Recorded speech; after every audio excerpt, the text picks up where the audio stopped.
During the course of time, the world has seen many great leaders. There have been leaders who are known for changing countries for better or the worse. Some have enacted popular laws. Napoleon and Hitler were both considered leaders. Overall, they achieved many victories and were considered greats. However, they did not start as the powerful men that they became. They started at the bottom of the ladder, and they had to climb long and far to make it to the top. Russia was on the minds of both, and invading would be their downfall. In fact, their previous victories gave them confidence that they should not have had. Their overconfidence eventually led to their crushing defeat. Napoleon was one of the greatest French leaders of all time. He was born on the island of Corsica. He graduated from a French military academy and eventually became a member of the French army. He was considered a great military strategist, but even this could not save him from what was to come. He rose to power during the French Revolution, which began in 1789.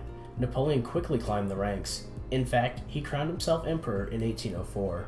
Napoleon married twice throughout his life. He married first to Josephine Beauharnais, who did not produce a son for him, so he removed her from his life and married Mary Louise. She gave Napoleon II, the son he always wanted. During the following years, he invaded many parts of Europe. He won countless battles throughout this period and was considered a military genius. His men were inspired by the way he led them into battle and showed them just how great of an army and how powerful they truly were together. Before he invaded Russia, Napoleon had a treaty with the people. He told the people that he did not want to fight with them. However, he wanted to force the UK to sue for peace, and Russia's trade with them was stopping that. Napoleon decided to invade Russia with his army of over 400,000 men. So, on June 24, 1812, he and his 400,000 men marched toward Moscow. During this time, he fought many battles and won nearly all of them. However, the Russians used tactics called scorched earth policies. This meant that they burned their villages and stopped Napoleon and his men from taking the spoils of war. So, the environment of Russia began to take a toll on Napoleon's men, and many of them died of starvation and the cold. Napoleon, however, was very reluctant on retreating, as he believed that he and his men could still win the war. During this time, Napoleon himself was also in poor health. In addition, his army was low in numbers and weak, so he was forced to take his army and retreat. However, the Russians continued to harass Napoleon's troops even while they were retreating. At the end of the madness, Napoleon was left with only about 20,000 troops. Napoleon was foolish to continue on.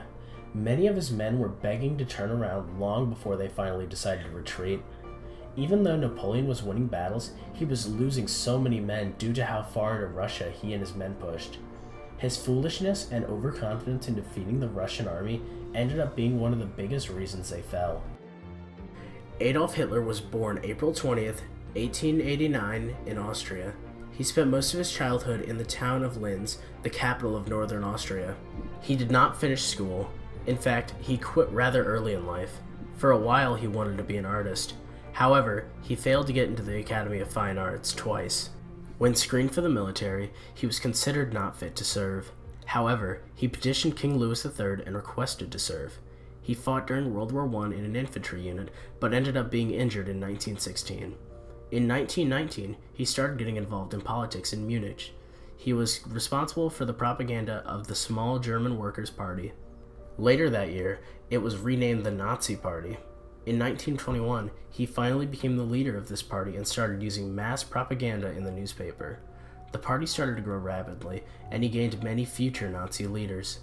The peak of the rapid growth of the party came when they tried to seize power in Munich Putsch in November 1923. The police and army attacked marchers, and many of them, including Hitler, were injured. Hitler went to court and was sentenced to 5 years in prison for treason. However, he only served a mere 9 months. Hitler's popularity bloomed when he wrote Mein Kampf during his time in prison. The book itself was apparently terrible. In fact, most of those who purchased the book had not read it. However, many members of the German army owned a copy of his book just to say that they did. After getting out of prison, he ran for the presidential election. He was made the chancellor in 1933. Before, he was actually an ally of Stalin, leader of Russia. They both grew very powerful, and eventually Hitler decided to invade Russia. On June 22, 1941, the Germans began Operation Barbarossa, the invasion of the Soviet Union. Unlike Napoleon, Hitler fought and slaughtered everyone. He used a tactic called blitzkrieg, which is a tactic intended for an intense and swift victory in warfare. He stated he would not fall like Napoleon did in the past, but it turns out that Hitler had not learned from Napoleon's mistakes. He started off during the summer and believed that the war would not last long enough for the harsh cold weather to affect him. He thought it would be over roughly around October, at which point the Germans would hope to have conquered many parts of Russia and the Ukraine.